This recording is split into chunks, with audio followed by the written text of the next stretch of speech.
Hi students, good morning. Today I am going to start a new unit, so that is the binomial and Poisson distribution. Before knowing the meaning of binomial and Poisson distributions, first I have to know the meaning of theoretical distribution. Theoretical distribution derived using theory of probability and random variable. So theoretical distribution is nothing but it is the theory of probability and also the random variable. In other words, when we allocate the probability for different points or the class intervals out of the total frequency, it is called theoretical distribution. So ವಿವಿಧ ಬಗೆಯ ವರ್ಗಾಂತರಗಳಿಗೆ ನಾವು ಪ್ರೊಬಬಿಲಿಟಿಯನ್ನ ಸಂಭವನೀಯತೆಯನ್ನ allocate ಮಾಡೋದಕ್ಕೆ theoretical distribution ಅಂತ ಹೇಳ್ತೀವಿ. So total ಆಗಿ theoretical distribution ಅಂದ್ರೆ ಇದು probability ಮತ್ತು ರ್ಯಾಂಡಮ್ ವೇರಿಯೇಬಲ್ಗಳ ಒಂದು ಸೈದ್ಧಾಂತಿಕ ಅಧ್ಯಯನ ಅಂತ ಹೇಳ್ಬೋದು. So let me explain what is the probability. So what is the probability? So probability is the numerical measure of chance of occurrence of an event. ಇಲ್ಲಿ ಸಂಭವನೀಯತೆ ಅನ್ನೋದು chance of occurrence of an event ಏನಿದೆಯಲ್ಲ ಅದನ್ನ ಅಂಕಿ ಅಂಶಗಳ ರೂಪದಲ್ಲಿ ಅಳತೆ ಮಾಡೋದು. ಸೊ ಅಂದ್ರೆ chance of occurrence of an event ಅಂದ್ರೆ ಏನು? So chance of occurrence is nothing but it is not definite. So ಇಲ್ಲಿ ಸ್ಥಿರವಾಗಿ ಇರದೇ ಇರುವುದನ್ನು ಚಾನ್ಸ್ ಆಫ್ ಆಕರೆನ್ಸ್ ಅಂತ ಕರಿತೀವಿ. ಹಾಗಂದ್ರೆ ಏನಿದು? ಒಂದು ಘಟನೆಯಿಂದ ಸಂಭವಿಸುವುದನ್ನ ನಾವು ಅಂಕಿ ಅಂಶ ರೂಪದಲ್ಲಿ ಏನು ಮಾಡೋದು? ಅಳತೆ ಮಾಡೋದು. ಹಾಗಾದ್ರೆ ಇಲ್ಲಿ ಇವೆಂಟ್ ಅಂದ್ರೆ ಏನು? ಸೊ ನಾವು ಒಂದು ನಾಣ್ಯವನ್ನ ಮೇಲೆ ಚಿಮ್ಮೋದು, ಸೊ ಅದೊಂದು event. So that is on event. So while tossing a coin is an event. So ನಾವು ಒಂದು ನಾಣ್ಯವನ್ನ ಮೇಲೆ ಚಿಮ್ಮೋದು ಒಂದು ಘಟನೆ, ಒಂದು ಇವೆಂಟ್ ಅಂತ ತಿಳ್ಕೊಳ್ಳೋಣ. ಸೊ ಅದರಿಂದ ಸಂಭವಿಸುವಂತ ಫಲಿತಾಂಶ ಔಟ್ಕಮ್ ಅಂತ ಹೇಳ್ತೀವಿ. ಸೊ ಔಟ್ಕಮ್ ಅನ್ನು ನಾವು ಏನ್ ಮಾಡ್ತೀವಿ? ಅಂಕಿ ಅಂಶಗಳ ರೂಪದಲ್ಲಿ ಅದನ್ನು ಅಳಿತೀವಿ. So chance of occurrence, so ಅದರ ಒಂದು ಫಲಿತಾಂಶ ಯಾವಾಗಲೂ ಏನಿರೋದಿಲ್ಲ ಅಂತಂದ್ರೆ ಸ್ಥಿರವಾಗಿರೋದಿಲ್ಲ. ಫಾರ್ ಎಕ್ಸಾಂಪಲ್, ನಾನು ಒಂದು ನಾಣ್ಯವನ್ನ ಫಸ್ಟ್ ಟೈಮ್ ಮೊದಲನೆಯ ಟ್ರೈ ನಲ್ಲಿ ಚಿಮ್ಮಿದಾಗ ಅದು ಹೆಡ್ ಬೀಳುವುದು, ಟ್ರೈಲ್ ಬೀಳುವುದು. ಹೆಡ್ ಮತ್ತು tail it is not definite. So that is chance of occurrence.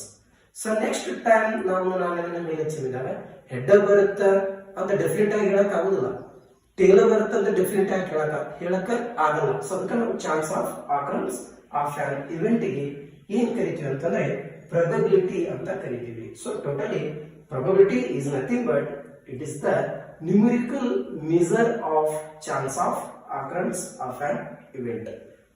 Okay, so let me explain. So another one is the another term, so that is the random variable. So what is the random variable? Random variable is a function. Clear? It is the rule. Random function is a rule or function which assigns a real number to every sample point in the sample space. So sample space ನಲ್ಲಿರುವಂತ ಪ್ರತಿಯೊಂದು point ಅನ್ನ ಇದು ಏನು ಮಾಡುತ್ತೆ ಅಂದ್ರೆ real number ನಲ್ಲಿ assign ಮಾಡುತ್ತೆ. So ಅದಕ್ಕೆ ನಾವು ರ್ಯಾಂಡಮ್ ವೇರಿಯಬಲ್ ಅಂತ ಹೇಳ್ತೀವಿ. ಅಂದ್ರೆ ಸ್ಯಾಂಪಲ್ ಸ್ಪೇಸ್, ಸ್ಯಾಂಪಲ್ ಪಾಯಿಂಟ್ ಇಂದ ಸ್ಯಾಂಪಲ್ ಸ್ಪೇಸ್ ಅಂದ್ರೆ ಏನು? ಸೊ ಅದ್ರ ಬಗ್ಗೆ ನೋಡ್ತಾ ಹೋಗೋಣ. So sample space it is the set of all possible outcomes of A random experiment. So random experiment ನಲ್ಲಿ ಬರುವಂತಹ ಎಲ್ಲ ಸಾಧ್ಯತೆಯ ಫಲಿತಾಂಶಗಳ ಒಟ್ಟು ಮೊತ್ತವನ್ನ ನಾವು ಸ್ಯಾಂಪಲ್ ಸ್ಪೇಸ್ ಅಂತ ಕರಿತೀವಿ. ಸೊ ಇಲ್ಲಿ ಒಂದು ಇವೆಂಟ್ ಅನ್ನು ನಾವು ತೆಗೆದುಕೊಳ್ಳೋದಾದ್ರೆ while throwing a die, so what is the sample space? So that is the S is equal to 1 2 3 4 5 6. So that is the sample space. It is denoted by the capital S. So ನಾವೊಂದು ದಾಳವನ್ನ ಉರುಳಿಸಿದಾಗ so ಅದರಿಂದ ಬರುವಂತ ಫಲಿತಾಂಶಗಳು, so all possible outcomes of random experiment, ಅದರಲ್ಲಿ ಬರುವಂತ ಫಲಿತಾಂಶಗಳ ಸಾಧ್ಯತೆ ಯಾವುವು, ಎಲ್ಲ ಫಲಿತಾಂಶಗಳ ಸಾಧ್ಯತೆಯನ್ನು ಪಟ್ಟಿ ಮಾಡೋದು. ಸೊ ಅದಕ್ಕೆ ನಾವು ಸ್ಯಾಂಪಲ್ ಸ್ಪೇಸ್ ಅಂತ ಕರಿತೀವಿ. ಸೊ ಒಂದು ದಾಳದ ಮೇಲೆ ಒಂದಿರುತ್ತೆ, ಎರಡಿರುತ್ತೆ, ಮೂರಿರುತ್ತೆ, 4 5 6. ಒಂದು ದಾಳವನ್ನು ಉರುಳಿಸಿದಾಗ ಎಸೆದಾಗ 1 ಬರ್ಬೋದು, 2 ಬರ್ಬೋದು, 3 ಬರ್ಬೋದು, 4 ಬರ್ಬೋದು, 5 ಬರ್ಬೋದು, 6 ಬರ್ಬೋದು. ಇದನ್ನು ಬಿಟ್ಟು ಬೇರೆ ಯಾರು ಬರಕ್ಕೆ ಸಾಧ್ಯತೆ ಇಲ್ಲ.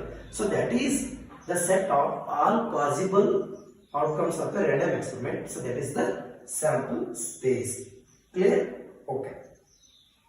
Next one, let me explain the different types of random variables. Already you have known that the meaning of random variables. Random variable na meaning anna ಈಗಾಗಲೇ ನೀವು ತಿಳ್ಕೊಂಡಿದ್ದೀರಾ. ಸೊ ಈ ರ್ಯಾಂಡಮ್ ವೇರಿಯಬಲ್ ಅನ್ನ ನಾವು ಪ್ರಮುಖವಾಗಿ 2 ಪ್ರಕಾರಗಳಾಗಿ ವಿಂಗಡಣೆ ಮಾಡ್ತೀವಿ. First one discrete random variable, second one continuous random variable. So let me explain. So what is discrete random variable? Discrete random variable is one which may take on only a countable number of distinct values. So ಇಲ್ಲಿ possible outcomes ಗಳನ್ನ ಅಂದ್ರೆ ಸಾಧ್ಯತೆ ಇರುವಂತಹ ಫಲಿತಾಂಶಗಳನ್ನು ನಾವು count ಮಾಡಬಹುದು definite form ಅಲ್ಲಿ. Examples ಗಳನ್ನ ನಾವು ನೋಡುವುದಾದ್ರೆ ಈ ಡಿಸ್ಕ್ರೀಟ್ ರ್ಯಾಂಡಮ್ ವೇರಿಯಬಲ್ ಗಳಿಗೆ ಸಂಬಂಧಪಟ್ಟಂತ ಎಕ್ಸಾಂಪಲ್ಸ್ ಗಳನ್ನ ನೋಡುವುದಾದ್ರೆ number of children in a family. So ಒಂದು ಕುಟುಂಬದಲ್ಲಿ ಇರುವಂತಹ ಮಕ್ಕಳ ಒಂದು ಸಂಖ್ಯೆಯನ್ನು ನಾವು ಡೆಫಿನೆಟ್ ಆಗಿ ಏನು ಮಾಡಬಹುದು, ಎಕ್ಸ್ಪ್ರೆಸ್ ಮಾಡಬಹುದು.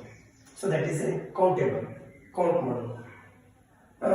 Next the second one, the Friday night attendance of the cinema. ಒಂದು ಸಿನಿಮಾದಲ್ಲಿ ಅಂದ್ರೆ ಶುಕ್ರವಾರದ ನೈಟ್ ಶೋನಲ್ಲಿ ಇರುವಂತಹ ವೀಕ್ಷಕರ ಸಂಖ್ಯೆಯನ್ನು ಕೂಡ ನಾವು ಏನು ಮಾಡಬಹುದು, ಡೆಫಿನೆಟ್ ಆಗಿ ಹೇಳ್ಬೋದು, ಕೌಂಟ್ ಮಾಡಬಹುದು. The number of defective light bulbs in a box of 10.